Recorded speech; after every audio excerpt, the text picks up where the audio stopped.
Hello tout le monde, bienvenue pour une nouvelle vidéo. Donc comme je vous l'avais dit dans la vidéo de la semaine dernière, je tourne cette vidéo maintenant donc en fait c'est un tag que j'ai découvert sur le pouvoir d'écrire.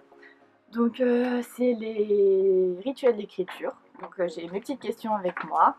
Et puis on va commencer tout de suite. Donc ce tag a été fait en collaboration avec d'autres auteurs tubeuses. Voilà. Je vous mettrai les liens en barre d'infos. Donc il y en a plusieurs.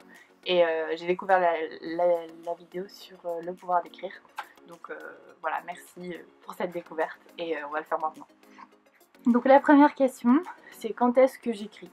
Donc moi, il faut savoir que je suis étudiante. Donc en fait, j'écris dès que j'ai le temps. Voilà. Parce que j'ai un emploi du temps qui change souvent, des horaires qui sont assez fluctuants. Donc j'ai pas vraiment de période où j'écris par exemple tous les matins, nanana. Non, c'est pas ça en fait.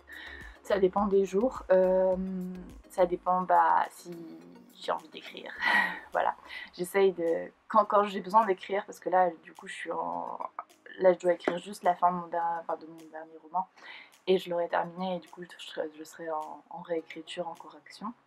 Là, par exemple, je m'impose un rythme beaucoup moins fort que pendant le nano, par exemple, où j'écrivais vraiment tous les jours un certain nombre de mots. Donc ça dépend du temps que j'ai, de l'obligation que je me mets, entre guillemets. Et voilà, donc ça dépend de pas mal de choses. Mais je dois dire que je préfère écrire soit le matin, donc pas trop tôt non plus, ou alors en début d'après-midi. Fin d'après-midi, j'aime bien aussi. En fait, j'ai pas vraiment de mouvement. Ma fille qui non, en fait, non, j'aime bien écrire tout le temps. Voilà. La deuxième question, comment te coupes-tu du monde? Alors moi, ce que je fais, je mets de la musique. J'ai un casque en fait anti-bruit et du coup je me coupe du monde comme ça. Et souvent je mets toujours la même playlist. Voilà, si vous voulez, je pourrais la mettre en barre d'infos. C'est une playlist sur Deezer et j'écoute tout le temps celle-là. Voilà. Donc j'utilise pas mon téléphone bien sûr, je le laisse dans un coin et je l'utilise pas. Et des fois je regarde sur internet pour des recherches si j'ai besoin de certaines infos, etc. Mais c'est assez rare. Donc voilà, je fais vraiment ça, je me focalise à fond sur ce que je suis en train d'écrire et j'ai pas vraiment de mal à ne pas utiliser mon téléphone ou pas vagabonder sur Facebook, Instagram, etc. C'est assez naturel, donc voilà. Ensuite, comment relis-tu ce que tu as écrit la veille? Alors, je relis pas ce que j'ai écrit la veille. En fait, souvent, la veille, je relis une fois. Enfin, le jour même, en fait, ce que j'ai écrit, je le relis une fois. Je corrige les grosses fautes. Parce que des fois, quand on écrit vite, on fait des fautes, forcément. Je corrige les fautes, je regarde un peu les répétitions. Et après, je passe, en fait. Et le lendemain, je sais forcément où je me suis arrêtée la veille, donc si j'ai un trou de mémoire, je relis les dernières phrases, etc. Mais je relis jamais ce que j'ai écrit la veille. Voilà, parce que je sais que sinon je passerai trop de temps sur les corrections et au final j'écrirai pas du tout. C'est pour ça qu'en fin de session d'écriture, je relis un peu ce que j'ai écrit pour être sûre que j'ai pas écrit n'importe quoi quand même. Mais voilà, je me frustre pas trop sur ce côté-là, sur le côté il faut que ce soit parfait. Non, moi j'aime bien écrire un premier jet, que ce soit un vrai premier jet. Voilà. Et le retravailler au maximum après. Ensuite, quelle chanson écoutes-tu lorsque tu ne te sens pas inspirée? J'ai pas vraiment de chanson lorsque je me sens pas inspirée. Mais en fait, comme j'écoute toujours la même playlist, et c'est devenu comme une habitude en fait. Quand j'entends cette playlist là, je sais que je vais écrire et du coup ça m'inspire. Donc si vous voulez, je vous mettrai la playlist du coup en barre d'infos. Comme ça vous pourrez avoir un peu le genre de musique que j'écoute pendant que j'écris. Voilà. Mais du coup pas de musique, de type de musique spécifique en fait. C'est plus la question d'habitude. J'entends cette musique donc ça m'inspire un peu de conditionnement. Voilà. Et du coup, c'est de cette playlist là. Ensuite, Que fais-tu lorsque tu as le syndrome de la page blanche? Ah, c'est une question assez compliquée, je trouve, parce que quand j'ai le syndrome de la page blanche, en fait, je fais rien de spécial parce que ça vient pas et que j'y arrive pas. Et du coup, je laisse un peu de côté l'écriture, ce qui est dommage, hein, c'est sûr, mais je sens que si je force, ça va plus me dégoûter qu'autre chose en fait. Donc je fais rien de spécial, je laisse un peu le temps passer et de toute façon ça revient toujours. Et souvent quand je lis des livres qui me plaisent vraiment, et ça me donne envie d'écrire, donc pourquoi pas lire des livres inspirants, voilà.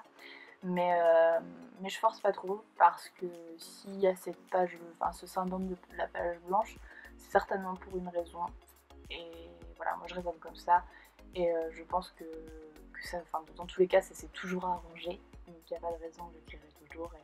Et voilà.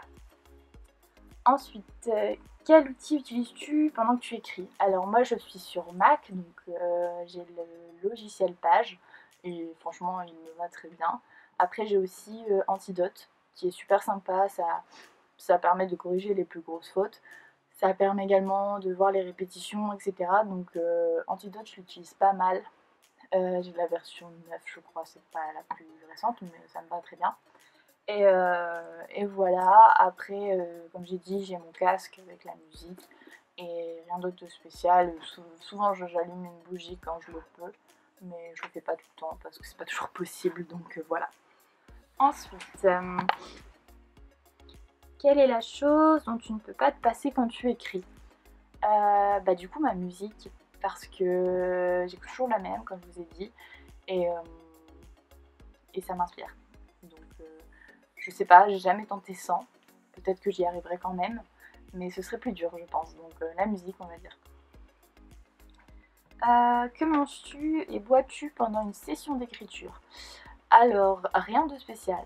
J'ai pas besoin de manger ni de boire pendant que j'écris, parce qu'il y a des fois où j'écris par exemple à la fac, à la BU, donc non, rien de spécial. Après, j'avoue que j'aime bien boire du chocolat chaud, donc typique le cliché chocolat chaud écriture, mais c'est pas indispensable. Voilà. Et pour finir, la dernière question, ça va vite. Comment sais-tu lorsque ta session d'écriture est terminée? Alors, moi souvent je me fixe un nombre de mots à atteindre, ou alors par exemple un chapitre à terminer, etc. Parce que j'aime bien faire des sessions d'écriture par chapitre. Voilà, après c'est moi qui... Enfin, si vous n'avez pas le même fonctionnement, c'est normal, il n'y a pas une façon de faire, une seule façon de faire. Mais moi j'aime bien faire ça, et du coup quand j'ai terminé mon chapitre, ou terminé mon nombre de mots, et je relis ce que j'ai écrit pour voir s'il n'y a pas trop de fautes, si c'est cohérent, s'il n'y a pas trop de répétitions, etc. Et quand j'ai fait ça, je me dis c'est bien, j'ai bien travaillé, voilà. Souvent j'essaye d'écrire 10 000 caractères à peu près, mais je fais souvent moins. Voilà. Mais je vous invite du coup à regarder mes vidéos sur le NaNoWriMo, les vlogs du NaNoWriMo, parce que comme ça vous verrez comment j'écris, combien de temps j'écris, etc. Et là c'était intense, hein. J'ai pas mal galéré quand même, mais c'est une bonne façon de voir un peu la façon d'écrire des gens.